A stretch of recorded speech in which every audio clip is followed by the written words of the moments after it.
안녕하세요. 여러분, 오늘 해드릴 이야기는 25년간 친딸처럼 믿고 아껴온 며느리가 사실은 재산을 노린 치밀한 속임수꾼이었다는 충격적인 이야기입니다. 어머니, 이제 요양원 가셔야 해요. 쾅! 김순자의 머릿속이 하얗게 변했습니다. 마치 벼락이라도 맞은 듯 온몸이 얼어붙었어요. 방금 전까지 다정하게 어머니, 저녁 드세요라며 밥상을 차려주던 며느리 박미영의 입에서 나온 말이라고는 도저히 믿을 수 없었거든요. 순자는 올해 70살입니다. 남편 김정호가 5년 전에 세상을 떠난 후로 혼자 이 집에서 살고 있어요. 하지만 혼자라고 해서 외롭지는 않았습니다. 며느리 미영이가 친딸보다도 더 잘해줬거든요. 미영아, 뭐라고 했니? 순자의 목소리가 떨렸습니다. 손에 들고 있던 검은색 리모컨이 달그락 소리를 내며 바닥에 떨어졌어요. 평소 같으면 미영이가 바로 달려와서 어머니, 괜찮으세요? 라며 리모컨을 주워줬을 텐데 오늘은 꿈쩍도 하지 않았습니다. 박미영은 차가운 표정으로 순자를 내려다봤습니다. 평소 따뜻했던 미영의 눈빛은 온데간데 없고 마치 얼음 덩어리 같은 시선만이 순자를 향하고 있었어요. 미영은 올해 49살로 아직도 동안이라 30대로 보일 정도였습니다. 그 예쁜 얼굴이 지금은 왜 이렇게 무서워 보이는지 모르겠어요. 말씀드린 대로예요. 어머니 혼자 계시기 힘드실 테니까 좋은 요양원을 알아봤어요. 다음 주까지 준비하시면 됩니다. 미영의 목소리에는 25년간 순자가 들어왔던 그 따뜻함이 전혀 느껴지지 않았습니다. 마치 남남끼리 하는 업무적인 대화 같았어요. 아니, 은행 직원이 대출 만기를 통보하는 것 같은 차가운 톤이었습니다. 순자는 소파에 주저앉았습니다. 다리에 힘이 쭉 빠져버렸거든요. 가슴이 답답해서 숨쉬기도 힘들었어요. 마치 가슴에 큰 돌덩이가 올려진 것 같았습니다. 거실을 둘러보니 25년간 미영과 함께 만들어 온 추억들이 고스란히 남아 있었어요. 벽에 걸린 가족 사진들, 미영이 정성스럽게 키운 화초들, 명절 때마다 함께 준비했던 차례상 그릇들까지요. 미영아, 내가 뭘 잘못했니? 아프다고 한 적도 없고, 불편하다고 한 적도 없는데. 순자의 목소리가 점점 작아졌습니다. 눈가가 붉어지기 시작했어요. 정말 자신이 뭘 잘못했는지 도무지 알 수가 없었거든요. 순자는 며느리를 위해서라면 뭐든지 해줬습니다. 미영이 결혼 초기 시댁 적응을 어려워할 때도 따뜻하게 감싸줬고, 아이가 생기지 않아 속상해할 때도 괜찮다. 우리끼리만 살아도 좋다며 위로해줬어요. 미영이 원하는 건 뭐든지 사줬고, 여행 가자고 하면 언제든 따라다녔습니다. 박미영은 팔짱을 끼고 순자를 내려다봤습니다. 평소 미영이 팔짱을 끼는 걸 본 적이 없었어요. 항상 두 손을 모으고 공손하게 서 있던 며느리였거든요. 어머니가 잘못하신 건 없어요. 그냥 이제 시기가 된 것 같아서요. 태수도 동의했습니다. 우리 태수가 그랬다고? 순자의 목소리가 갑자기 커졌습니다. 믿을 수 없다는 표정이었어요. 평생 효자로 살아온 아들이 어머니를 요양원에 보내자고 했다니 말이 안 됐거든요. 김태수는 순자의 외아들입니다. 올해 51살로 대기업에서 부장으로 일하고 있어요. 어려서부터 효성이 지극해서 어머니 말이라면 뭐든지 들었는데 그런 태수가 어머니를 요양원에 보내자고 했다니요. 네. 태수 씨도 어머니 혼자 계시는 게 걱정된다고 하더라고요. 요양원에서 또래 분들과 함께 지내시는 게 좋을 것 같다고요.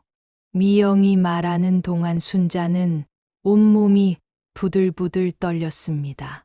25년 전 24살 어린 나이에 시집 와서 시어머니를 친어머니보다 더 잘 모셨던 미영의 모습이 주마등처럼 지나갔어요. 아픈 날엔 밤새 간병해주고 생신이면 정성스럽게 미역국을 끓여주고 용돈이 필요하면 먼저 알아서 챙겨주던 그 며느리가 맞나 싶었습니다. 순자가 독감으로 열흘간 알아누웠을 때 미영은 회사도 빠지면서 간병했어요. 죽을 끓여주고 약 챙겨주고 밤새 열을 재며 돌봐줬거든요. 그때 순자는 이런 며느리를 어디서 또 찾겠나 싶어서 고마웠었는데요. 또 순자가 무릎이 아파서 걷기 힘들 때도 미영은 매일 마사지를 해줬습니다. 어머니, 아프시면 안 되죠. 제가 매일 해드릴게요 라며 정성스럽게 무릎을 주물러 줬어요. 미영아, 내가 정말 불편하니? 아니면 내가 아픈가? 병원에 한번 가볼까? 순자는 마지막 희망을 걸고 물어봤습니다. 혹시 미영이 순자의 건강을 걱정해서 하는 말일 수도 있잖아요. 순자 자신도 모르는 병이 있어서 전문적인 간병이 필요한 건 아닐까 싶었거든요. 하지만 미영의 대답은 더욱 차가웠습니다. 어머니는 건강하세요. 그냥 저희가 이제 조금 더 자유롭게 살고 싶어서요. 어머니도 이해해 주실 거라고 생각했는데. 쿵! 순자의 심장이 내려앉는 소리가 들리는 것 같았습니다. 25년간 한 집에서 살면서 가족이라고 믿었던 며느리의 입에서 자유롭게 살고 싶다는 말이 나왔거든요.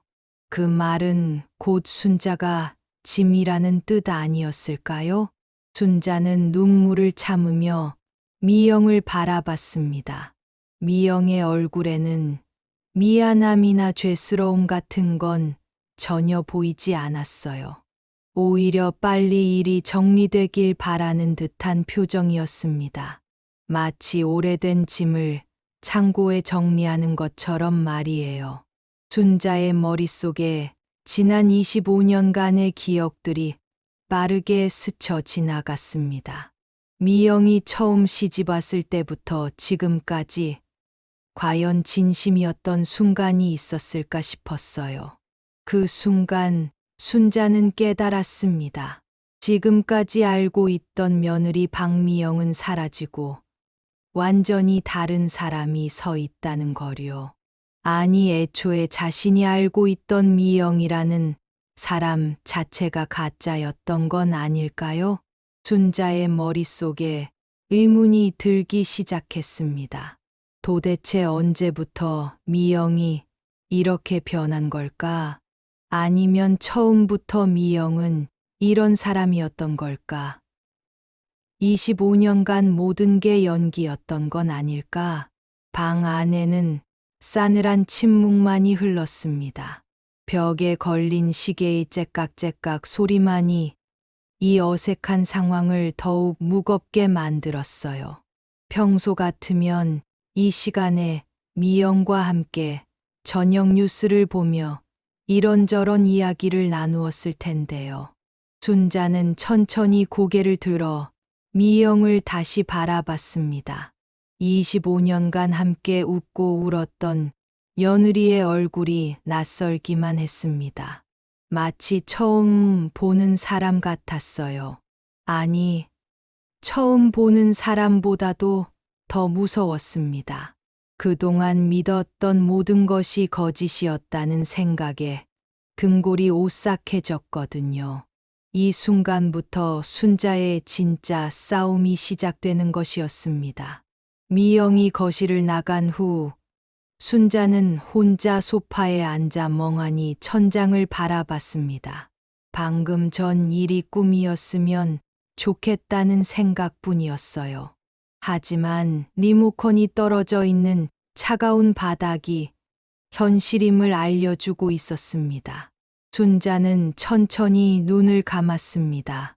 그러자 25년 전 기억이 선명하게 떠올랐어요. 그때는 1999년이었습니다. 아들 태수가 26살, 미영이는 24살이었어요. 태수가 처음 미영을 집에 데려왔을 때가 생각났습니다. 어머니, 제가 결혼하고 싶은 사람이에요. 태수가 수줍게 말하며 미영의 손을 잡았을 때 순자는 그 예쁜 며느리감을 보고 깜짝 놀랐었어요. 키가 163cm 정도의 갸름한 얼굴, 맑은 눈동자를 가진 미영은 정말 인형 같았거든요. 안녕하세요. 어머니, 박미영이라고 합니다. 미영이 깍듯하게 인사할 때 목소리도 참 곱다고 생각했어요. 서울말씨의 부드러운 음성이 듣기 좋았습니다. 그날 미영은 한복을 입고 왔었어요. 연분홍색 저고리에 자주색 치마를 입은 모습이 정말 단정하고 예뻤습니다. 또 손에는 정성스럽게 포장된 한과 세트를 들고 있었어요. 어머니께 인사드리려고 정성껏 준비했습니다. 미영이 두 손으로 정중하게 한과를 내밀 때 순자는 마음에 들었습니다. 요즘 젊은 처자들은 예의가 없다고 생각했는데 미영은 달랐거든요. 어머, 이런 걸 준비했니? 고맙구나. 순자가 미소를 지으며 받았을 때 미영의 얼굴이 환하게 밝아졌어요. 그 모습이 너무 순수하고 예뻐 보였습니다. 그날 저녁 식사 때 미영의 행동은 더욱 놀라웠어요. 밥상을 차리는 것부터 설거지까지 모든 일을 도맡아서 했거든요.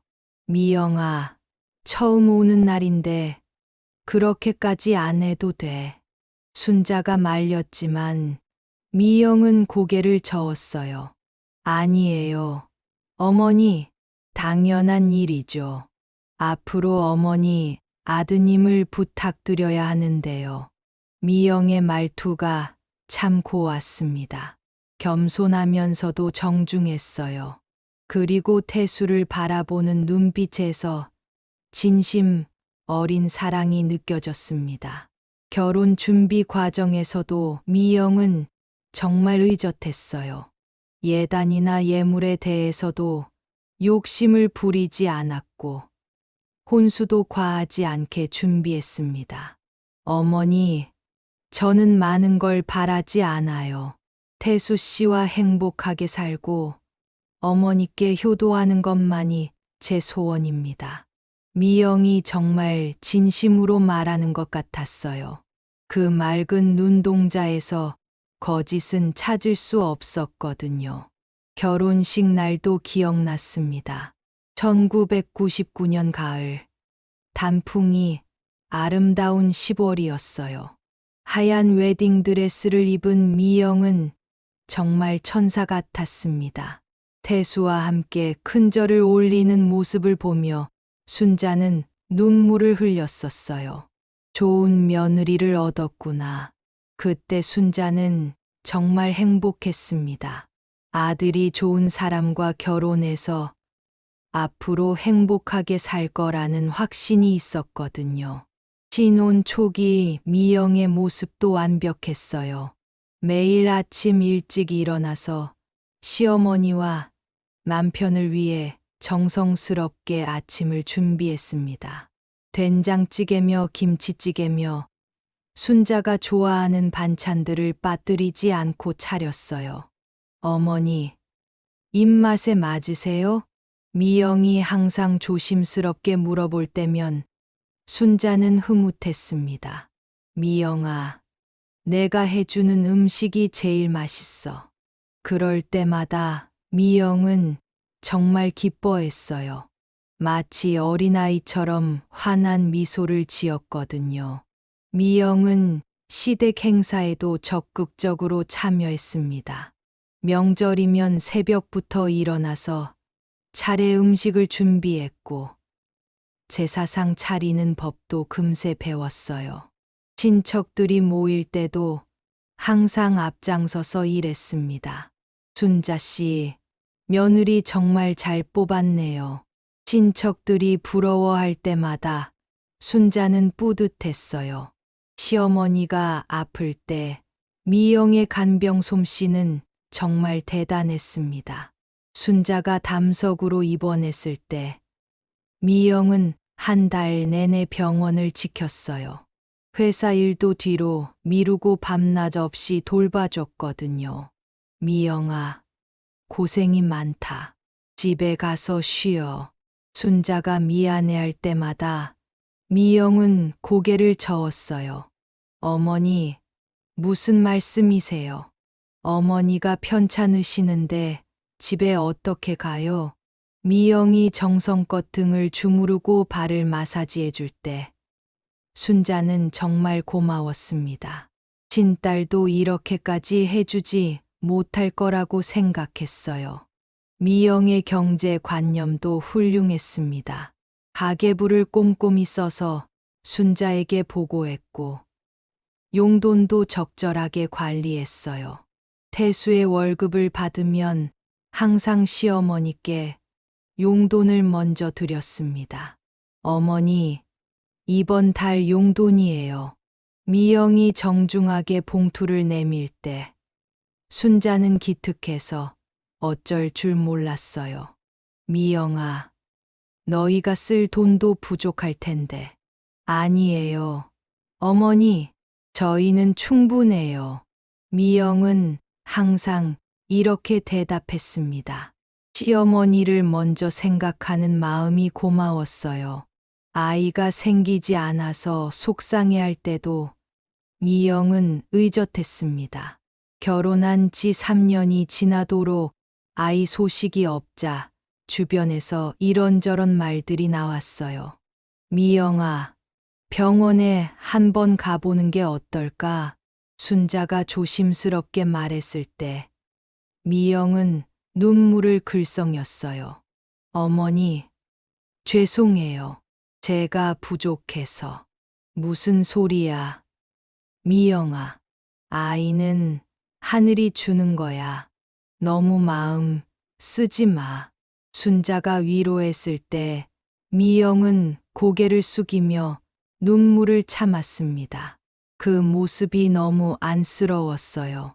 병원 검사 결과 미영에게 문제가 있다는 걸 알았을 때 순자는 더욱 미영을 챙겼습니다. 미영아, 괜찮다. 우리끼리만 살아도 충분히 행복하다. 순자가 진심으로 말했을 때 미영은 펑펑 울었어요. 어머니, 고맙습니다. 정말 고맙습니다. 그때 미영의 눈물이 진짜였다고 생각했는데 지금 생각해보니 그것도 연기였던 걸까요? 남편 정호가 5년 전에 세상을 떠났을 때도 미영은 친딸 같았습니다. 장례식 준비부터 문상객 응대까지 모든 걸 도맡아 했어요. 어머니, 제가 다 할 테니까 너무 상심하지 마세요. 미영이 밤새 순자 곁에서 지켜줄 때 순자는 정말 든든했습니다. 이런 며느리가 있어서 얼마나 다행인지 모르겠다고 생각했어요. 그 후 5년간도 미영은 변함없었습니다. 매일 전화로 안부를 묻고 주말마다 찾아와서 집안일을 도왔어요. 아픈 곳은 없는지, 불편한 건 없는지 항상 세심하게 챙겨줬거든요. 그런 미영이 오늘 갑자기 요양원 이야기를 꺼낸 게 믿어지지 않았습니다. 25년간 쌓아온 모든 정성과 사랑이 거짓이었다는 말인가요? 순자는 눈을 떴습니다. 거실은 여전히 차가웠고 미영은 보이지 않았어요. 아마 안방에서 태수와 이야기하고 있을 거라고 생각했습니다. 문득 순자의 머릿속에 이상한 기억이 떠올랐어요. 최근 몇 달 동안 미영의 행동에서 뭔가 달라진 점들이 있었다는 생각이 들었거든요. 예전처럼 자주 전화하지 않았고, 집에 와도 예전만큼 오래 머물지 않았어요. 그리고 순자의 서류나 통장에 관심을 보이기 시작했었죠. 어머니, 통장 정리 좀 도와드릴까요? 어머니, 보험, 서류 어디 두셨어요? 그때는 친절한 며느리가 시어머니를 챙기는 거라고 생각했는데, 지금 생각해보니 뭔가 이상했어요. 순자는 갑자기 등골이 서늘해졌습니다. 혹시 25년간 믿었던 며느리가 정말 다른 목적이 있었던 건 아닐까요? 그날 밤, 순자는 잠을 이룰 수 없었습니다. 천장을 바라보며 뒤척이다가 새벽 4시가 되어서야 겨우 잠들었어요. 하지만 얕은 잠이었습니다. 꿈속에서도 미영의 차가운 목소리가 계속 들렸거든요. 어머니, 이제 요양원 가셔야 해요. 그 말이 계속 머릿속을 맴돌았어요. 다음 날 아침 7시, 순자는 평소보다 일찍 잠에서 깼습니다. 몸이 개운하지 않았지만 억지로 일어났어요. 혹시 어젯밤 일이 꿈이었을까 싶어서 거실로 나가봤거든요. 하지만 바닥에 떨어진 리모컨이 그대로 있었습니다. 어젯밤 일이 현실이라는 증거였어요. 주방에서 물소리가 들렸습니다.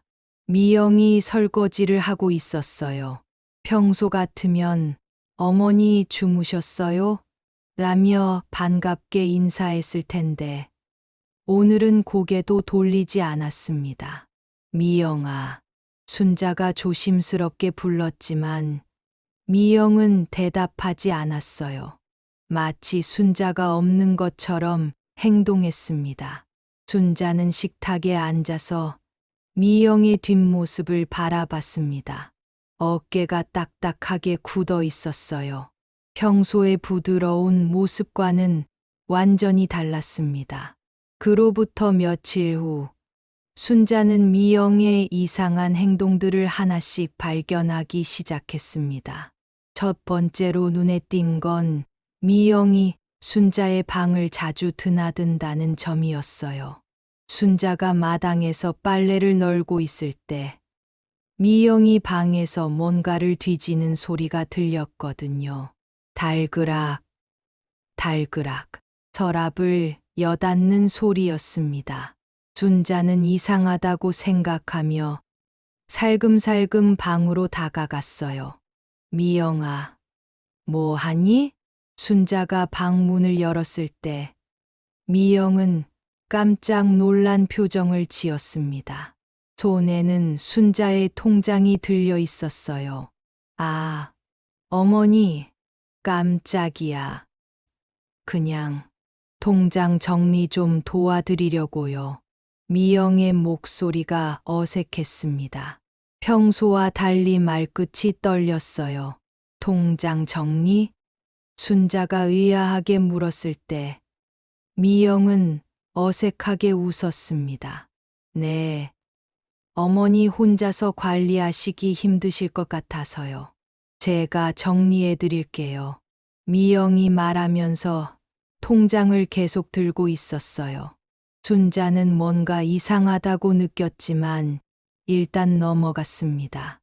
며칠 후에는 더 이상한 일이 일어났습니다. 순자가 병원에 갔다 와보니 집 안이 뒤죽박죽이었어요. 평소 깔끔했던 미영이 치우지 않고 그냥 둘 리가 없는데 말이에요. 미영아, 집 안이 왜 이래? 순자가 물었을 때 미영은 당황한 기색을 보였습니다. 아, 그게 청소하다가 급한 일이 생겨서요. 하지만 순자가 보기에는 청소한 흔적이 아니라 뭔가를 찾은 흔적 같았어요. 서랍들이 완전히 열려 있었고 옷장 안 물건들도 뒤섞여 있었거든요. 그날 밤 순자는 곰곰이 생각해 봤습니다. 미영이 도대체 뭘 찾고 있는 걸까? 왜 갑자기 순자의 개인적인 물건들에 관심을 보이는 걸까? 일주일 후 순자는 결정적인 장면을 목격했습니다. 그날은 목요일 오후 2시쯤이었어요. 순자는 마트에 장을 보러 갔다가 깜빡한 물건이 있어서 집으로 돌아왔습니다. 평소보다 일찍 들어온 거였어요. 현관문을 살며시 열고 들어가는데 미영의 목소리가 들렸습니다. 거의 다 정리했어. 통장이랑 도장은 확인했고 부동산 서류도 찾았어. 미영이 누군가와 전화 통화를 하고 있었어요. 순자는 숨을 죽이고 들었습니다. 보험금 얼마나 되는지도 알아봤어. 생각보다 많더라고. 순자의 심장이 쿵쾅거리기 시작했습니다. 미영이 자신의 보험금 이야기를 하고 있었거든요. 요양원은 다음 주에 보낼 예정이야. 그럼 집도 비우고 모든 게 정리될 거야. 미영의 목소리가 차갑고 사무적이었어요. 마치 사업을 정리하는 것 같았습니다. 순자는 현관에서 얼어붙었어요. 도저히 믿을 수 없었거든요. 25년간 자신을 돌봐준 며느리가 자신의 재산을 훤히 꿰고 있다니요. 태수는 뭐라고 해? 전화기 너머에서 누군가 물었나 봅니다. 미영이 대답했어요. 태수는 바보야. 내가 하자는 대로 따라와. 어머니가 외롭다고 하니까 진짜로 믿고 있어. 웃음소리가 들렸습니다. 순자는 그 웃음소리에 소름이 돋았어요. 평소 미영의 따뜻한 웃음과는 완전히 달랐거든요. 걱정 마. 계획대로 진행될 거야. 25년 동안 준비한 건데 뭐. 25년 동안 준비했다는 말에 순자는 더욱 충격받았습니다. 결혼 첫날부터 이런 계획을 세웠다는 말인가요? 나중에 또 연락할게. 일단 끊어. 미영이 전화를 끊는 소리가 들렸어요. 순자는 재빨리 현관문을 닫고 밖으로 나왔습니다. 너무 놀라서 다리가 후들거렸어요. 벤치에 앉아서 한참을 진정했습니다. 방금 들은 이야기가 현실인지 꿈인지 분간이 안 됐거든요. 25년 동안 준비했다고? 순자의 머릿속이 복잡해졌습니다. 미영이 처음 시집 왔을 때부터 지금까지 모든 행동이 가짜였다는 말인가요? 그 정성스러운 간병도, 따뜻한 말들도, 눈물까지도 모두 연기였던 건가요? 순자는 25년간의 기억들을 다시 떠올려 봤습니다. 이번에는 다른 시각으로 바라봤어요. 미영이 항상 순자의 재산 상황을 궁금해했던 것, 보험이나 부동산 이야기가 나올 때마다 유독 관심을 보였던 것, 남편 정호가 돌아가신 후에도 계속 순자와 함께 살자고 했던 것, 모든 게 이상하게 연결되기 시작했어요. 순자는 집으로 돌아가기 전에 마음을 다잡았습니다. 일단은 모른 척 해야겠다고 생각했어요. 성급하게 행동하면 오히려 더 큰 문제가 생길 수 있으니까요. 집에 들어가자 미영이 반겼습니다. 어머니, 일찍 오셨네요. 장은 다 보셨어요? 평소와 다름없는 밝은 목소리였어요. 하지만 순자에게는 그 목소리가 소름 끼치게 들렸습니다. 미영아, 깜빡한 게 있어서 왔다가 다시 나가려고. 순자도 태연하게 대답했습니다. 미영이 의심하지 않도록 조심했어요. 그래요? 그럼 제가 같이 갈까요? 아니야. 금방 다녀올 테니까 집에 있어. 순자는 다시 밖으로 나왔습니다. 미영과 같은 공간에 있는 게 견딜 수 없었거든요. 동네를 한 바퀴 돌면서 순자는 생각했습니다. 도대체 어떻게 해야 할까? 아들 태수에게 말해야 할까?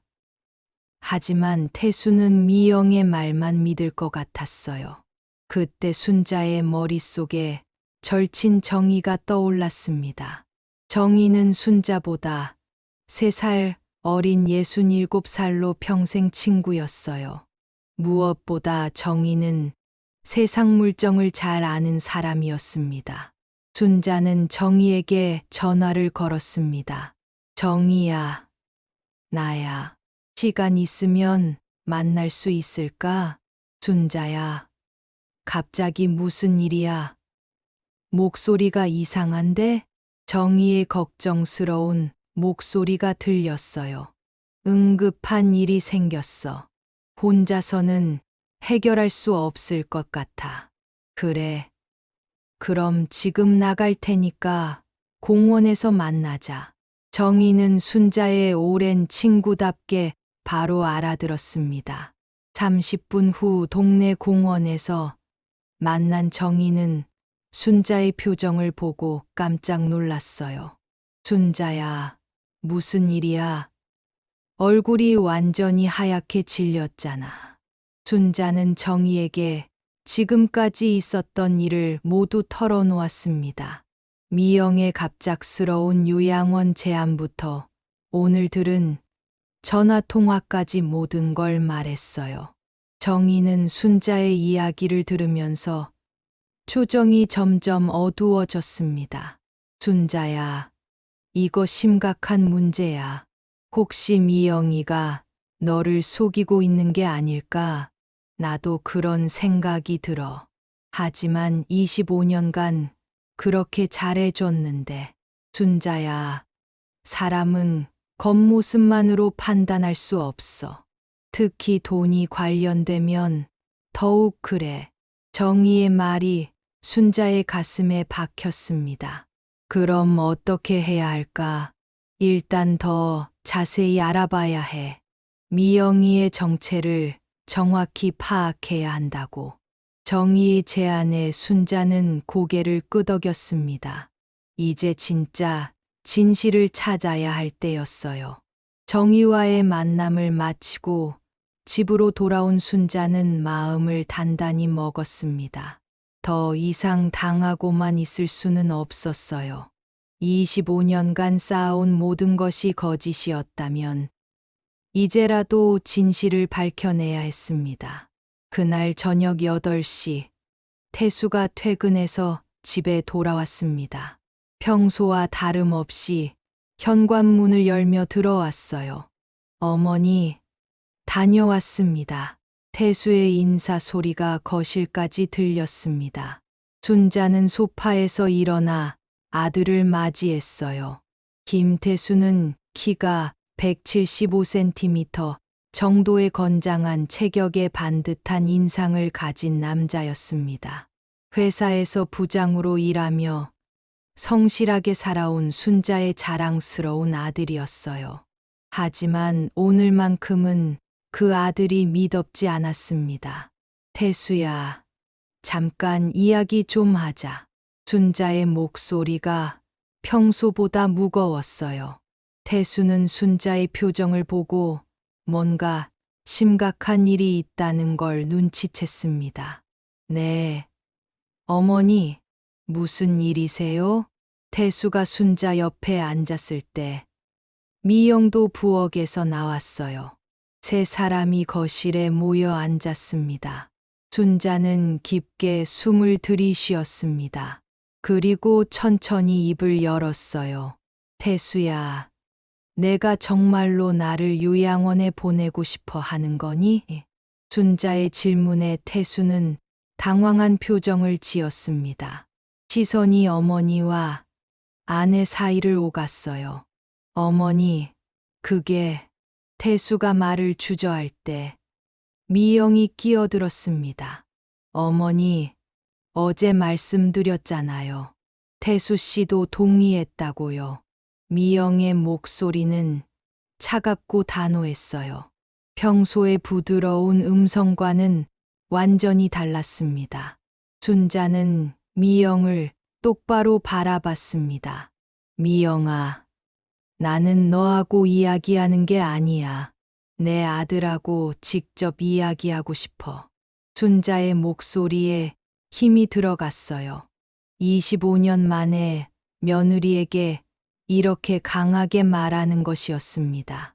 미영의 얼굴이 순간 굳어졌어요. 하지만 금세 억지로 미소를 지었습니다. 어머니, 왜 그러세요? 저도 가족인데요. 가족? 순자가 되물었습니다. 그 한마디에는 복잡한 감정이 담겨 있었어요. 미영아, 25년 동안 우리가 정말 가족이었을까? 순자의 질문에 미영의 표정이 미묘하게 변했습니다. 순간 당황한 기색을 보였다가 다시 태연해졌어요. 어머니, 무슨 말씀이세요? 갑자기 왜 이러시는지 모르겠어요. 하지만 순자는 포기하지 않았습니다. 태수야, 내가 직접 대답해. 정말로 어머니를 요양원에 보내고 싶어 하는 거니? 태수는 한참 동안 말이 없었습니다. 손을 비비며 고민하는 모습이었어요. 어머니, 사실은 태수가 입을 열려는 순간 미영이 재빨리 끼어들었습니다. 태수 씨, 어제 우리가 이야기한 대로 말씀드려요. 미영이 태수의 팔을 살짝 잡으며 말했어요. 순자는 그 모습을 놓치지 않았습니다. 미영아, 내가 아들하고 이야기하는데 왜 자꾸 끼어드니? 순자의 목소리가 점점 커졌습니다. 참았던 감정이 터져나오기 시작했어요. 어머니, 태수가 갑자기 큰 소리를 냈습니다. 순자는 깜짝 놀라서 아들을 바라봤어요. 어머니, 미영이한테 왜 그러세요? 미영이도 어머니를 걱정해서 하는 말인데요. 태수의 말에 순자는 가슴이 무너지는 것 같았습니다. 아들이 어머니보다 아내의 편을 드는 거였어요. 태수야, 내가 정말로 그렇게 생각하는 거니? 순자의 목소리가 떨렸습니다. 눈가가 붉어지기 시작했어요. 어머니, 저희가 어머니를 사랑하지 않는다고 생각하세요. 요양원도 어머니를 위해서 하는 말이에요. 태수의 말은 진심 같았어요. 하지만 순자에게는 칼로 찌르는 것 같았습니다. 순자는 태수를 자세히 관찰했습니다.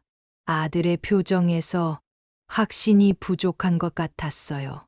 마치 누군가에게 세뇌당한 것처럼 보였습니다. 태수야, 내가 정말로 그렇게 생각하는 거니? 아니면 누군가가 그렇게 생각하라고 한 거니? 순자가 날카롭게 물었을 때 태수는 당황했습니다. 어머니, 무슨 말씀이세요? 내 말은 내가 스스로 생각해서 내린 결론이냐는 거야. 순자의 질문에 태수는 대답하지 못했어요. 시선이 자꾸 미영을 향했습니다. 미영이 다시 끼어들었어요. 어머니, 태수 씨를 곤란하게 하지 마세요. 저희가 어머니를 위해서 하는 말인데 왜 이렇게 의심하세요? 의심. 순자가 벌떡 일어났습니다. 참았던 감정이 폭발했어요. 미영아, 내가 뭘 의심한다는 거니? 25년 동안 너를 친딸처럼 믿고 살았는데 갑자기 요양원에 보내겠다고 하니까 놀라는 거 아니니? 순자의 목소리가 거실에 울렸습니다.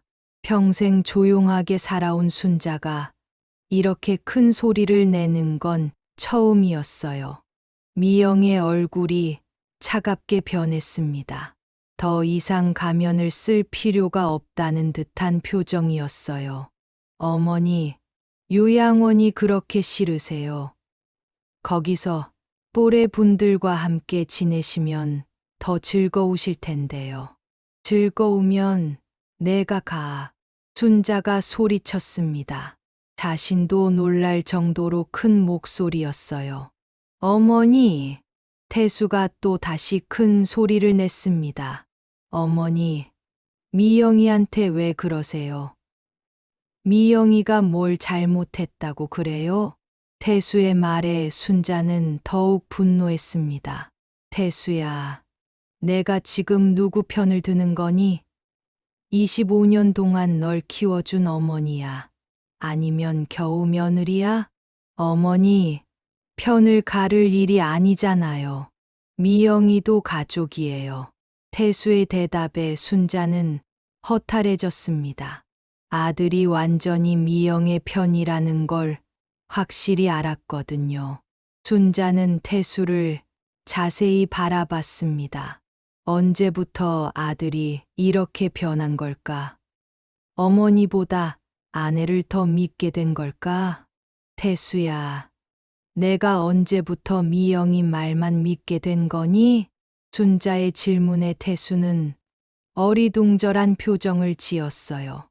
어머니, 무슨 말씀이세요? 저는 항상 어머니를 믿어요. 그런데 왜 내 의견은 묻지도 않고 요양원에 보내겠다고 하니?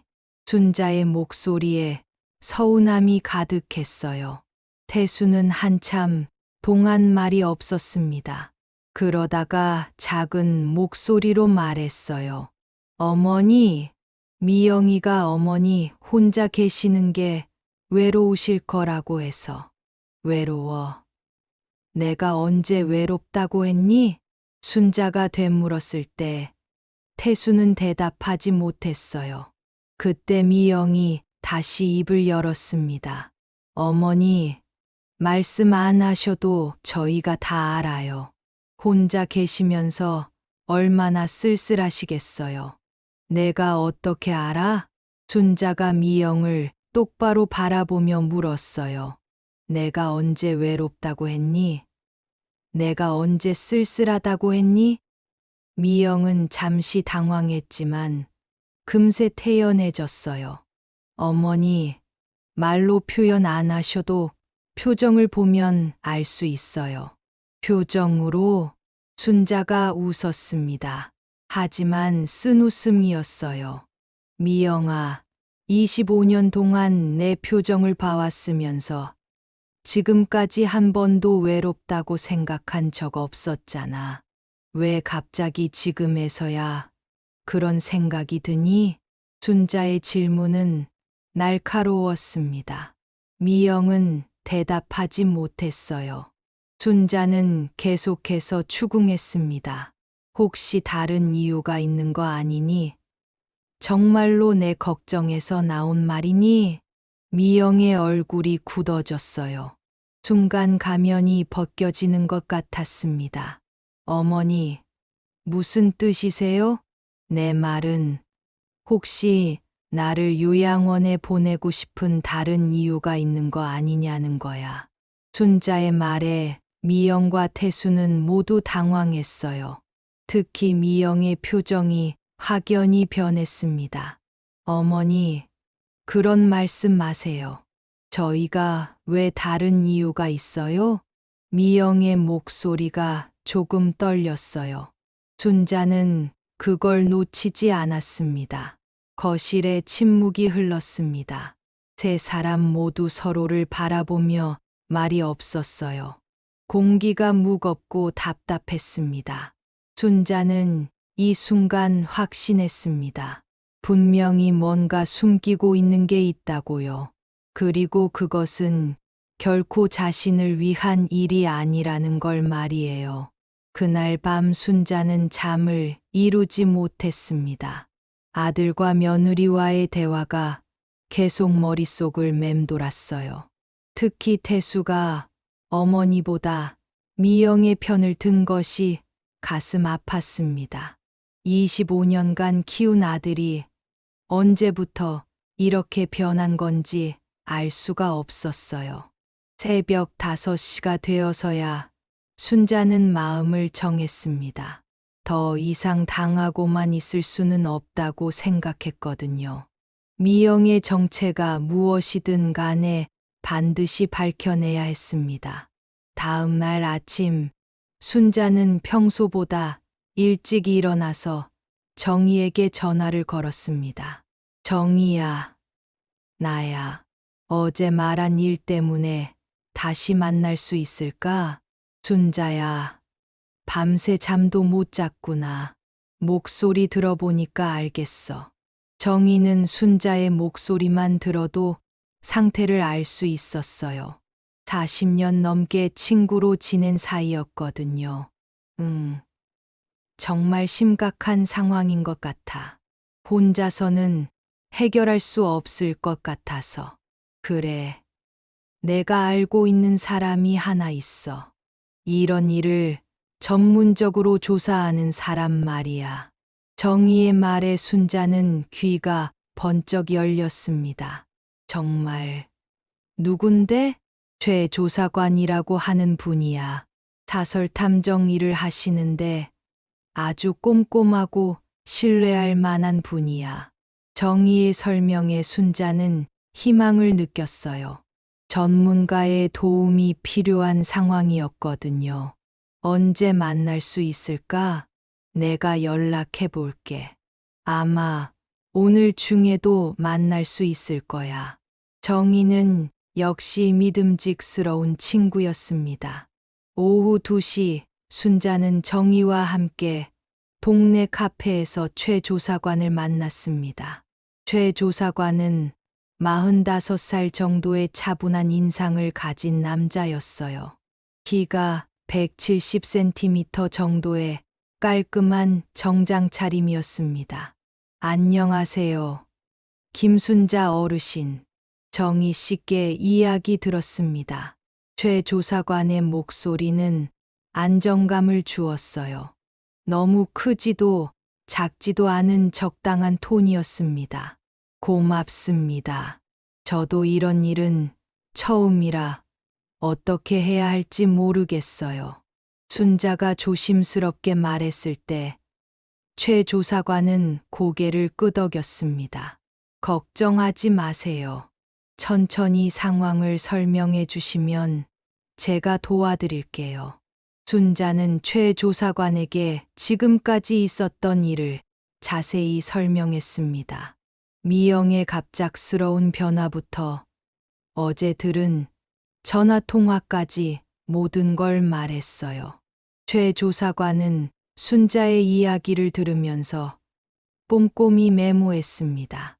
중간중간 질문도 했어요. 며느리분 성함이 박미영이라고 하셨죠? 네, 맞아요. 결혼하기 전 직업이나 출신지는 아세요? 직업은 회사원이라고 했고, 출신은 부산이라고 했어요. 가족 관계는 어떻게 되나요? 부모님이 일찍 돌아가셔서 혼자라고 했어요. 순자가 대답할 때마다 최 조사관은 메모했습니다. 그러더니 고개를 들어 순자를 바라봤어요. 어르신, 혹시 며느리분의 주민등록번호나 개인정보를 아시나요? 집에 가면 알 수 있을 거예요. 가족이니까 서류들이 있잖아요. 그럼 그 정보들을 가져다 주시면 본격적으로 조사를 시작할 수 있습니다. 최 조사관의 말에 순자는 기대가 되었어요. 드디어 진실을 알 수 있을 것 같았거든요. 조사하는데 얼마나 걸릴까요? 간단한 신상 정보는 이틀 정도면 나올 거고, 자세한 과거 이력은 일주일 정도 보시면 됩니다. 비용은 얼마나 드나요? 순자가 걱정스럽게 물었을 때 최 조사관은 미소를 지었습니다. 어르신 같은 경우는 정희 씨 소개니까 합리적으로 해드릴게요. 우선 50만 원만 맡겨주세요. 50만 원이면 순자에게는 부담스러운 금액이었지만 진실을 알기 위해서는 어쩔 수 없었어요. 알겠습니다. 언제 자료를 가져다 드릴까요? 내일까지만 주시면 됩니다. 최 조사관과의 만남을 마치고 집으로 돌아온 순자는 조심스럽게 미영의 개인정보를 찾기 시작했습니다. 다행히 미영과 태수가 모두 회사에 간 상태였어요. 순자는 안방 서랍을 뒤져서 가족 서류들을 찾았습니다. 주민등록등본, 가족관계증명서, 혼인신고서 등이 있었어요. 서류들을 살펴보던 순자는 이상한 점을 발견했습니다. 미영의 주민등록상 본적지가 부산이 아니라 인천으로 되어 있었거든요. 미영이가 부산 출신이라고 했는데 순자는 의아해하며 서류를 자세히 봤습니다. 분명히 본적지는 인천이었어요.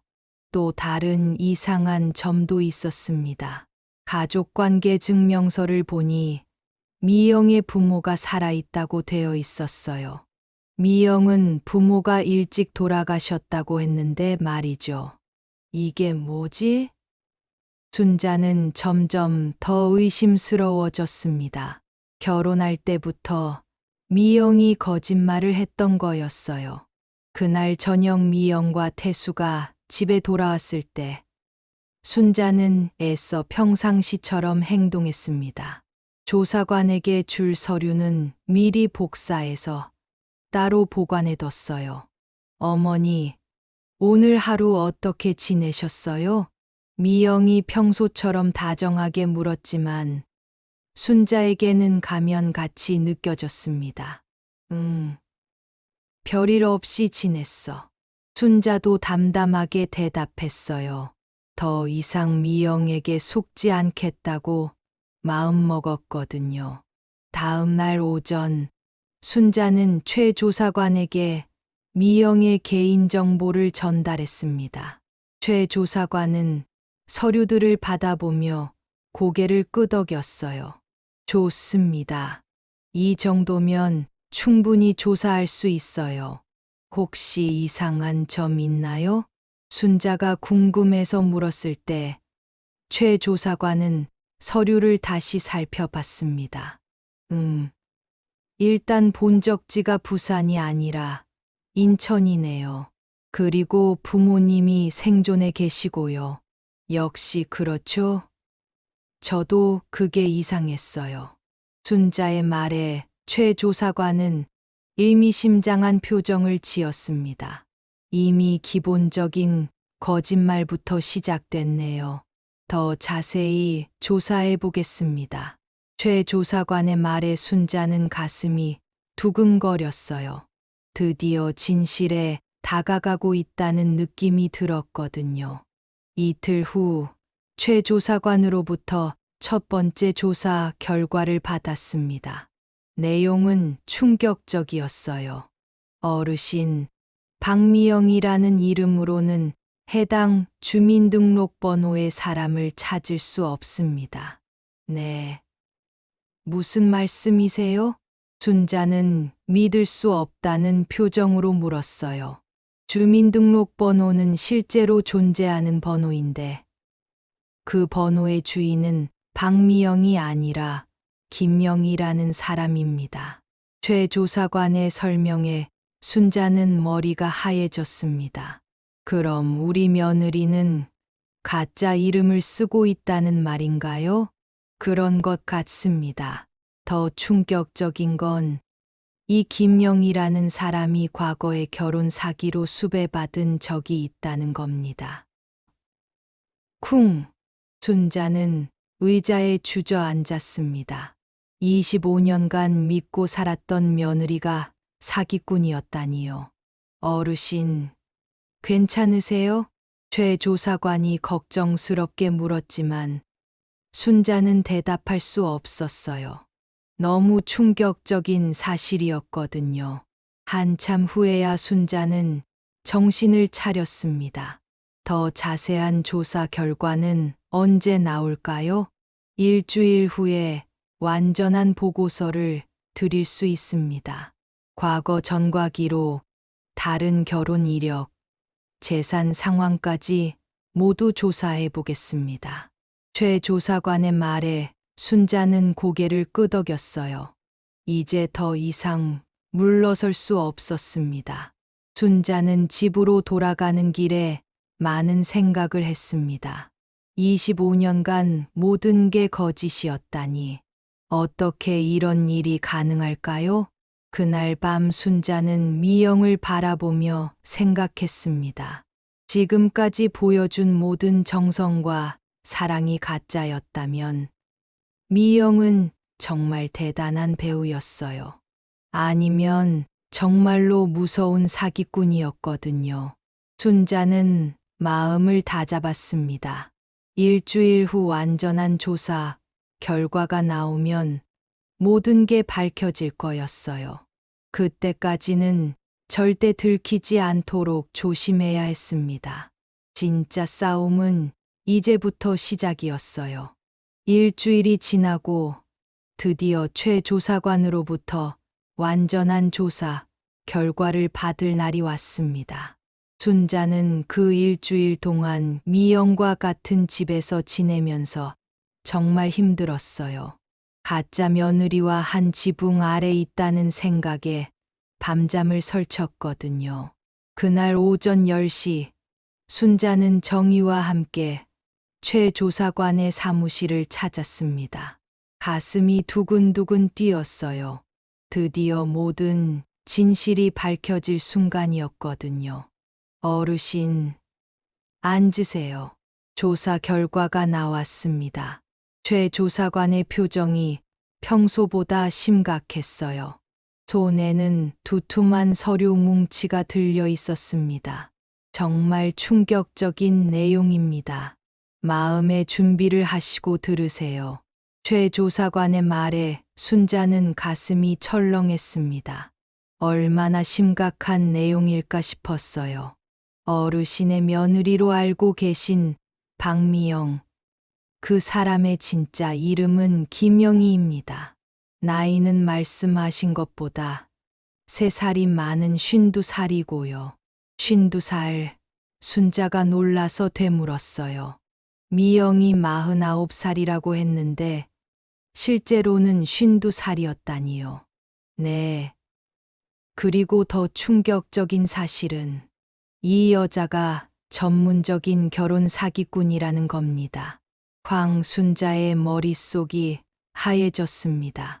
전문적인 결혼 사기꾼이라니요. 지금까지 총 6번의 결혼을 했습니다. 모두 나이 많은 남자들과 결혼해서 재산을 빼돌린 후 사라지는 수법을 써왔어요. 최 조사관이 서류를 넘기며 설명했습니다.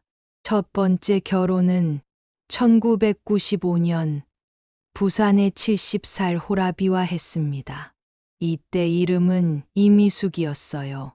2년 동안 결혼 생활을 하면서 그 남자의 전 재산을 빼돌린 후 실종됐습니다. 순자는 말문이 막혔어요. 1995년이면 미영이 태수와 결혼하기 4년 전이었거든요. 두 번째는 1997년 대구의 65살 사업가와 결혼했습니다. 이때는 박수진이라는 이름을 썼어요. 역시 1년 반 만에 재산을 빼돌리고 사라졌고요. 그럼 우리 태수는 순자가 떨리는 목소리로 물었어요. 세 번째 결혼이 어르신 아드님과의 결혼입니다. 1999년에 박미영이라는 이름으로 결혼했죠. 최 조사관의 설명에 순자는 온몸이 부들부들 떨렸습니다. 그런데 왜 우리 태수와는 25년 동안이나 있었을까요? 다른 사람들은 1, 2년 만에 사라졌는데 그게 바로 이 여자의 치밀함입니다. 어르신 아드님의 경우 당시 나이가 어렸고 미래가 보장된 직장에 다니고 있었어요. 그리고 무엇보다 어르신께서 재산이 상당하다는 걸 알았던 것 같습니다. 순자는 소름이 돋았어요. 결혼 초기부터 자신의 재산을 노렸다는 뜻이었거든요. 그래서 장기적인 계획을 세운 거예요. 완벽한 며느리 행세를 하면서 어르신의 신뢰를 얻고 나중에 상속받을 때까지 기다린 거죠. 그럼 지금까지 25년간 모든 게 연기였습니다. 정말 대단한 연기력이에요. 최 조사관의 말에 순자는 가슴이 무너지는 것 같았어요. 더 놀라운 사실이 있습니다. 이 여자가 어르신과 결혼 생활을 하는 동안에도 2번 더 결혼을 했어요. 네. 순자와 정희가 동시에 놀라서 소리쳤습니다. 2010년에 최정화라는 이름으로 인천의 60살 남자와 결혼했고 2015년에는 한미경이라는 이름으로 울산의 65살 남자와 결혼했습니다. 그게 어떻게 가능하죠? 정희가 믿을 수 없다는 표정으로 물었어요. 위조 신분증을 사용했습니다. 이 여자는 신분 위조에도 전문가예요. 그리고 그 두 남자들 모두 1, 2년 만에 재산을 잃고 홀로 남겨졌습니다. 순자는 숨이 막히는 것 같았어요. 25년 동안 자신과 함께 살면서 다른 남자들과도 결혼을 했다니요. 그럼 우리 태수는 모르고 있다는 말인가요? 네, 아드님은 전혀 모르고 계실 겁니다.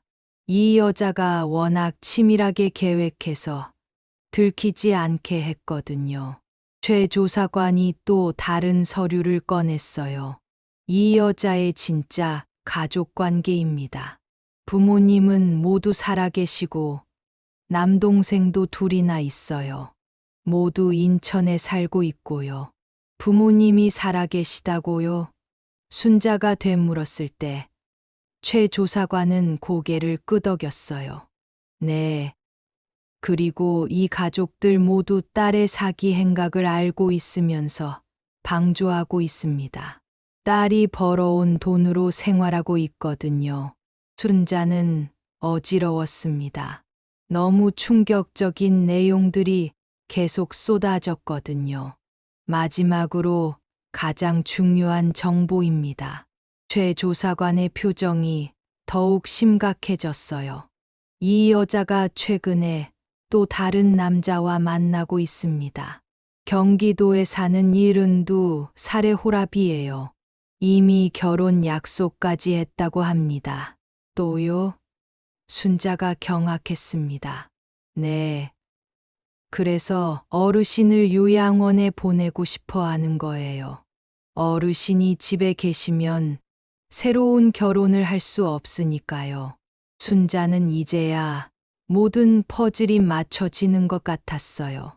갑작스러운 요양원 제안, 차가운 태도 변화, 재산 관련 서류들을 뒤지는 행동. 모든 게 새로운 사기를 위한 준비였던 거예요. 그럼 내 재산은 어떻게 된 건가요? 순자가 가장 걱정되는 부분을 물었어요. 아직까지는 직접적인 피해는 없습니다.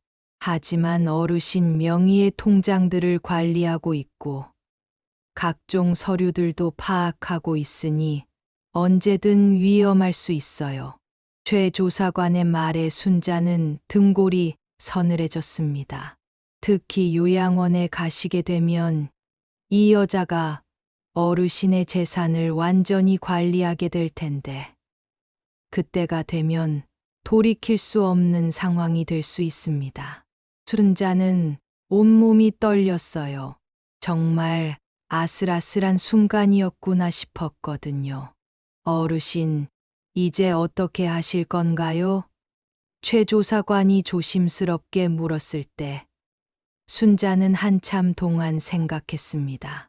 25년간 믿었던 모든 것이 거짓이었다는 사실에 마음이 무너졌어요. 하지만 동시에 분노도 치밀어 올랐습니다. 자신과 아들을 이렇게 속였다는 것에 대한 분노 말이에요. 증거는 확실한 건가요? 네, 모든 증거가 확실합니다. 필요하시면 경찰에 신고할 수도 있어요. 최 조사관의 대답에 순자는 고개를 끄덕였어요. 일단 이 자료들을 복사해 주세요. 그리고 우리 태수에게 보여줘야겠어요. 순자는 마음을 정했습니다. 더 이상 당하고 있을 수는 없었어요. 어르신, 조심하세요. 이 여자가 들키면 어떤 행동을 할지 모릅니다. 최 조사관의 경고에 순자는 고개를 끄덕였어요. 알겠습니다.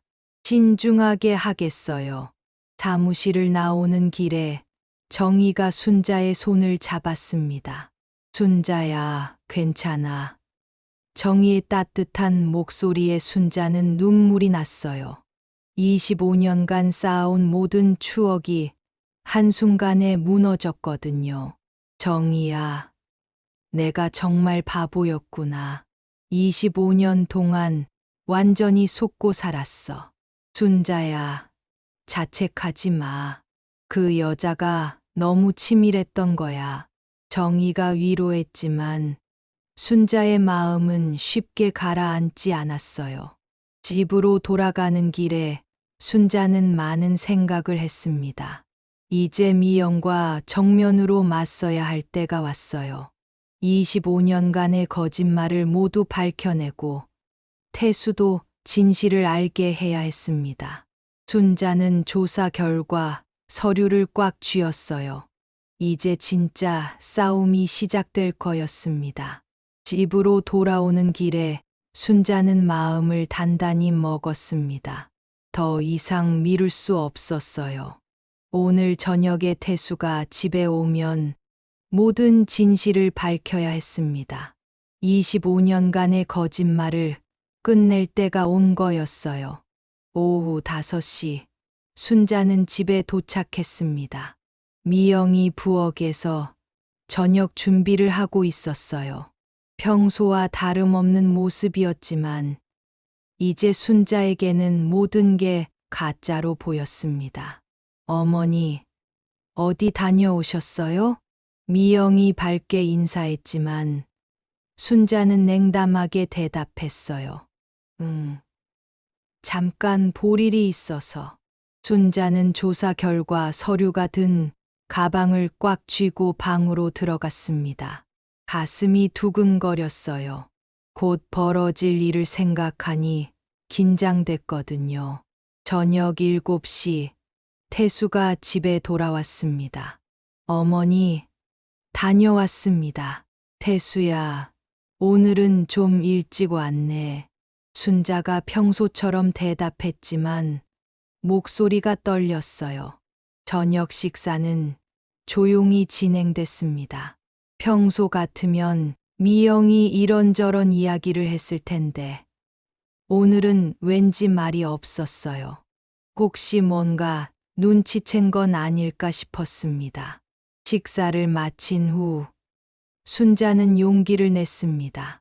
태수야, 미영아, 거실로 나와서 이야기 좀 하자. 순자의 목소리에 평소와 다른 무게감이 있었어요. 태수와 미영은 서로 눈을 마주치며 거실로 나왔습니다. 세 사람이 소파에 앉았을 때 순자는 가방에서 조사 결과 서류를 꺼냈어요. 두툼한 서류 뭉치였습니다. 이게 뭐예요? 어머니, 태수가 궁금해하며 물었을 때 순자는 미영을 똑바로 바라봤습니다. 미영아, 내 진짜 이름이 뭐니? 갑작스러운 질문에 미영의 얼굴이 순간 굳어졌어요. 하지만 금세 태연한 표정을 지었습니다. 어머니, 무슨 말씀이세요? 제 이름은 박미영이잖아요. 정말로? 순자가 서류 한 장을 꺼내며 미영에게 보여줬어요. 그럼 이건 뭐지? 서류에는 미영의 진짜 신상 정보가 적혀 있었습니다. 진짜 이름 김영희, 실제 나이 52살, 출생지 인천. 미영의 얼굴이 창백해졌어요. 당황한 기색이 역력했습니다. 이게 뭐예요? 미영이 떨리는 목소리로 물었을 때 태수도 서류를 보려고 몸을 기울였어요. 어머니, 이게 무슨 서류예요? 태수가 의아해하며 물었지만 순자는 미영만 바라보고 있었습니다. 미영아, 아니 김영희 씨. 25년 동안 우리를 속였구나. 순자의 목소리가 차갑게 변했어요. 미영은 더 이상 태연한 척할 수 없었습니다. 어머니, 조용히 해. 순자가 처음으로 미영에게 소리쳤습니다. 그 순간 거실의 공기가 얼어붙었어요. 25년 동안 완벽한 며느리, 연기 정말 고생 많았다. 순자가 비꼬듯 말하자 미영의 얼굴이 일그러졌어요. 태수는 상황을 이해하지 못하고 있었습니다. 어머니, 도대체 무슨 일이에요? 미영이가 뭘 잘못했다는 거예요? 순자는 태수에게 또 다른 서류를 건넸어요. 태수야, 이걸 읽어봐. 태수가 서류를 받아들고 읽기 시작했을 때 순자는 미영을 계속 응시했습니다. 김영희 씨, 지금까지 몇 번 결혼했습니까? 순자의 질문에 미영은 대답하지 않았어요. 입술만 파르르 떨고 있었습니다. 6번이죠. 모두 나이 많은 남자들과 결혼해서 재산을 빼돌리는 수법으로요. 순자의 말에 태수가 갑자기 고개를 들었어요. 어머니, 뭐라고 하셨어요? 태수의 목소리가 떨렸습니다. 서류를 읽으면서 뭔가 심각한 내용이라는 걸 눈치챘거든요. 태수야, 내 아내는 전문적인 결혼 사기꾼이야. 쾅! 태수의 손에서 서류가 떨어졌습니다. 믿을 수 없다는 표정이었어요. 어머니, 무슨 소리세요? 미영이가 사기꾼이라니. 태수야, 서류를 끝까지 읽어봐. 모든 증거가 다 있어. 순자의 말에 태수는 떨리는 손으로 서류를 다시 집어들었어요. 미영은 이제 완전히 당황했습니다. 온몸이 부들부들 떨리고 있었어요. 김영희 씨, 최근에 경기도의 72살 남자와 결혼 약속했다면서요? 순자의 추궁에 미영은 더 이상 버틸 수 없었어요. 저는 그래서 나를 요양원에 보내려고 했던 거군요. 새로운 결혼을 위해서 말이에요. 순자의 목소리에 분노가 섞여 있었어요. 태수는 서류를 읽으면서 점점 얼굴이 하얘졌습니다. 아내의 진짜 정체를 알게 된 거였어요. 미영아, 이게 정말이야? 태수가 떨리는 목소리로 물었을 때 미영은 고개를 숙였어요. 태수야, 이건 오해야. 나는 오해? 순자가 비웃으며 또 다른 서류를 꺼냈어요. 그럼 이것도 오해인가요? 결혼 생활 중에 다른 남자들과 2번 더 결혼한 것도 오해인가요? 이 말에 태수는 완전히 충격을 받았어요. 다른 남자들과 결혼을 더 했다고? 태수의 목소리가 점점 커졌습니다. 2010년에 최정화라는 이름으로, 2015년에는 한미경이라는 이름으로요. 순자의 설명에 태수는 믿을 수 없다는 표정으로 미영을 바라봤어요. 미영아, 이게 사실이야? 미영은 더 이상 부인할 수 없었습니다. 모든 증거가 명확했거든요. 태수야, 내가 설명할게. 설명. 태수가 벌떡 일어나며 소리쳤어요. 25년 동안 나를 속이고 다른 남자들과 결혼까지 했으면서 무슨 설명을 하겠다는 거야? 태수의 분노가 폭발했습니다. 평생 온순했던 태수가 이렇게 화내는 걸 순자는 처음 봤어요. 미영이 갑자기 무릎을 꿇었습니다. 태수야, 어머니, 미안해요. 정말 미안해요. 하지만 이미 늦었어요. 25년간의 거짓말이 한순간에 무너졌거든요. 미안하면 다야. 태수가 주먹을 불끈 쥐며 말했어요. 25년 동안 우리 가족을 이용했으면서 미안하다고 하면 끝나는 거야? 순자는 태수의 분노를 보며 마음이 아팠어요. 아들이 받은 충격이 얼마나 클지 생각하니 안쓰러웠거든요. 태수야, 진정해. 순자가 아들을 달랬지만 태수의 분노는 가라앉지 않았어요. 어머니, 제가 어떻게 진정해요? 25년간 완전히 속고 살았는데. 태수가 미영을 내려다보며 말했어요. 내가 보여준 모든 사랑이 가짜였다는 거야. 미영은 눈물을 흘리며 대답했어요. 태수야, 처음에는 그랬지만 나중에는 정말 그만해. 태수가 소리치며 미영의 말을 막았어요. 이제 와서 진심이었다고? 다른 남자들과 결혼까지 하면서? 거실에는 무거운 침묵이 흘렀습니다. 25년간 쌓아온 모든 것이 한순간에 무너진 거였어요. 순자는 미영을 바라보며 말했습니다. 김영희 씨, 이제 짐을 싸세요. 내일까지 이 집에서 나가십시오. 미영이 고개를 들어 순자를 바라봤어요. 어머니, 제발, 나는 당신의 어머니가 아닙니다. 25년 동안 우리를 속인 사기꾼일 뿐이에요. 순자의 단호한 말에 미영은 더 이상 할 말이 없었어요. 태수도 미영을 차갑게 바라보며 말했습니다. 내일까지 모든 짐을 빼고 나가.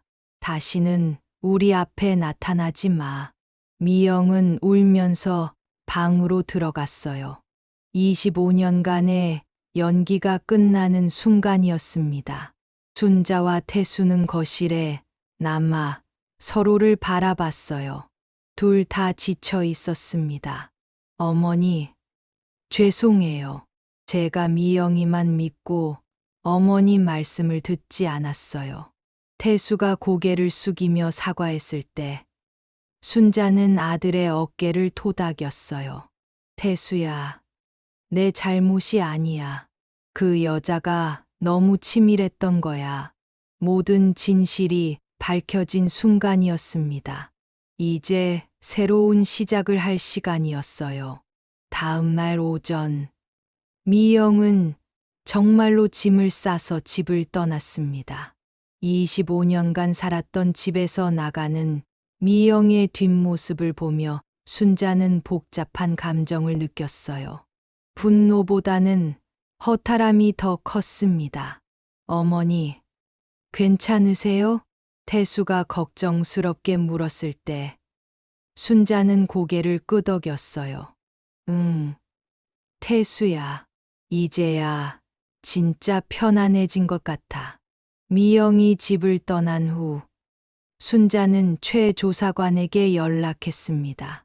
법적인 처리를 어떻게 해야 할지 상의하고 싶었거든요. 어르신, 결혼 사기로 고발할 수 있습니다. 충분한 증거가 있으니까요. 최 조사관의 말에 순자는 잠시 고민했어요. 다른 피해자들은 어떻게 됐나요? 대부분 나이가 많으셔서 법적 대응을 포기하셨어요.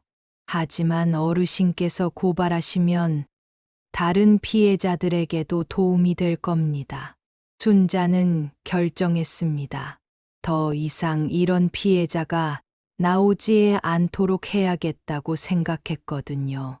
일주일 후 순자는 태수와 함께 경찰서에 가서 미영을 결혼 사기 혐의로 고발했습니다.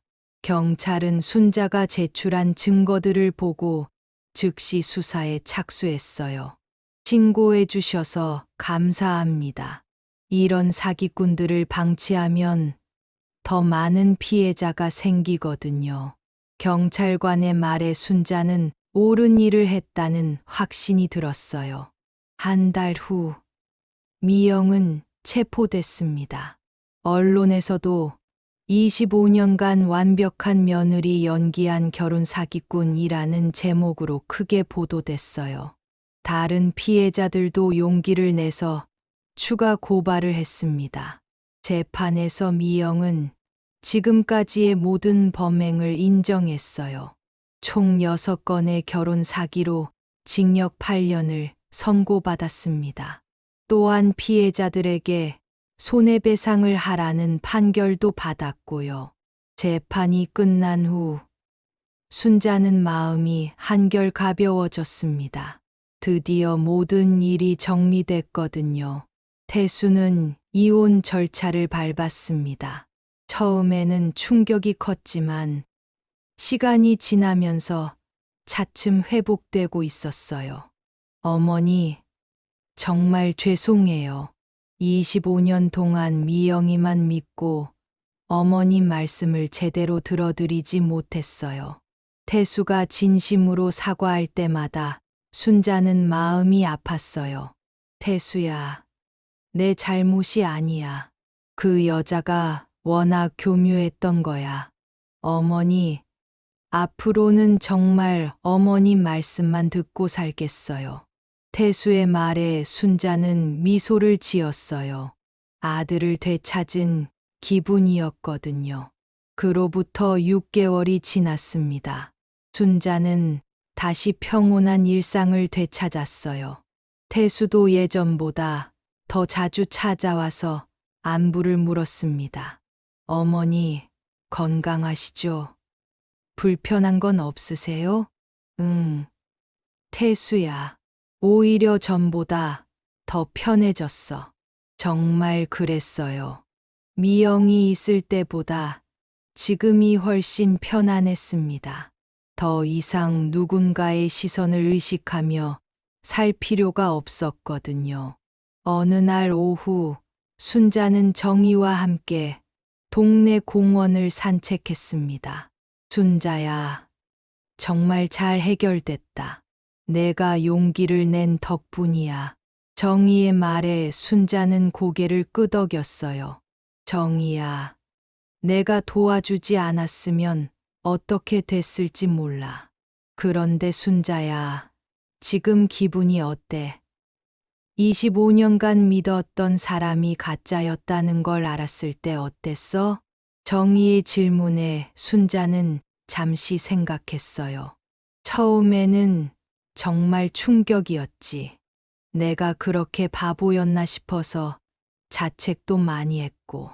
지금은 다행이라고 생각해. 늦었지만 진실을 알게 됐으니까. 순자의 대답에 정희는 고개를 끄덕였어요. 순자야, 이번 일을 통해서 뭘 깨달았어? 정희의 질문에 순자는 천천히 대답했어요. 사람을 너무 쉽게 믿으면 안 된다는 걸 깨달았어. 특히 우리 같은 나이에는 더욱 조심해야 하고. 맞아. 요즘 우리 같은 시니어들을 노리는 사기꾼들이 정말 많더라고. 정희의 말에 순자는 고개를 끄덕였어요. 그리고 가족이라는 이름으로 접근하는 사람일수록 더 의심해봐야 한다는 것도 알았어. 순자의 깨달음은 소중한 교훈이었어요. 또 하나 중요한 건 아무리 나이가 들어도 자신을 지킬 용기를 잃으면 안 된다는 거야. 그래, 순자야. 내가 용기를 내지 않았으면 계속 당했을 거야. 순자는 이번 일을 통해서 많은 것을 배웠습니다. 무엇보다 자신을 믿고 지키는 것이 얼마나 중요한지 깨달았어요. 몇 주 후, 순자는 동네 경로당에서 다른 어르신들에게 자신의 경험담을 이야기했습니다. 여러분, 아무리 가까운 사람이라도 재산 관련 이야기가 나오면 조심하셔야 해요. 순자의 이야기를 들은 어르신들은 모두 놀라워했어요. 순자 씨, 정말 대단하시네요. 그런 상황에서 용기를 내기가 쉽지 않았을 텐데. 맞아요. 저 같으면 끝까지 속았을 것 같아요. 어르신들의 말에 순자는 자신의 경험이 다른 분들에게 도움이 된다는 걸 느꼈어요. 여러분, 나이가 들수록 더 똑똑해져야 해요.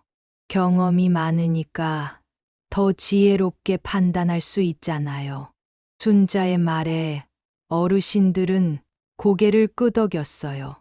그리고 혹시 이상한 일이 생기면 혼자 해결하려고 하지 마시고 주변에 도움을 요청하세요. 저도 정희 덕분에 해결할 수 있었거든요.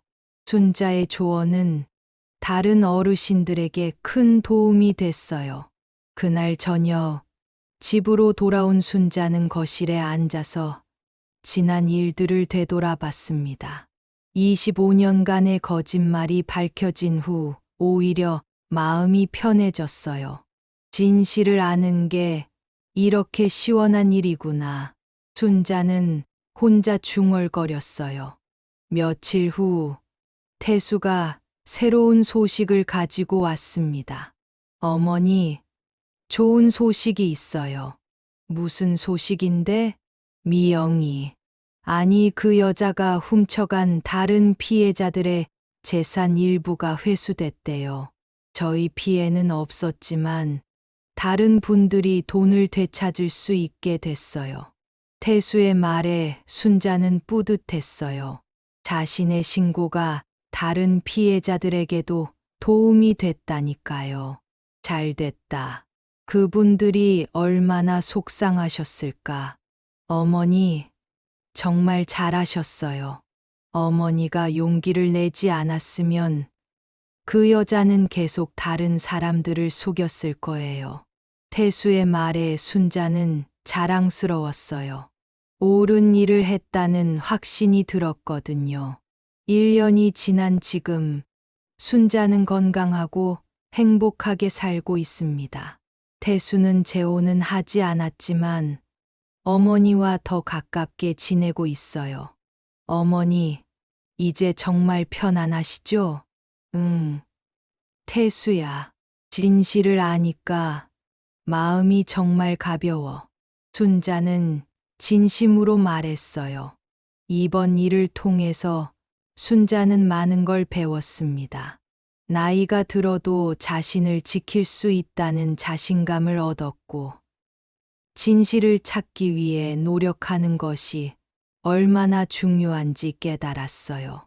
무엇보다 가족이라는 이름으로 접근하는 사람일수록 더 신중해야 한다는 교훈을 얻었습니다. 그리고 어떤 상황에서도 포기하지 않고 끝까지 진실을 추구하는 용기가 필요하다는 걸 알았어요. 순자는 지금도 다른 어르신들에게 자신의 경험을 들려주며 조심하라고 당부하고 있습니다. 자신과 같은 피해자가 더 이상 나오지 않기를 바라는 마음에서요. 여러분, 기억하세요. 우리는 인생 경험이 풍부한 사람들이에요. 그 경험을 바탕으로 더 지혜롭게 살 수 있어요. 나이가 들었다고 해서 속기만 하는 건 아니거든요. 순자의 이야기는 많은 시니어분들에게 용기와 지혜를 주었습니다. 오늘의 이야기 어떠셨나요? 인생이 주는 시험은 때로 가혹하지만 우리에게는 그것을 헤쳐나갈 지혜와 용기가 있습니다. 가족이라는 이름으로 다가오는 사람일수록 더욱 신중해야 하고 아무리 나이가 들어도 자신을 지킬 용기를 잃지 말아야 합니다. 그리고 혼자 해결하기 어려운 일이 있을 때는 주변에 도움을 요청하는 것도 지혜입니다. 여러분 모두 건강하시고 항상 행복하시길 바랍니다. 오늘 이야기 재밌게 보셨다면 구독과 좋아요 부탁드립니다.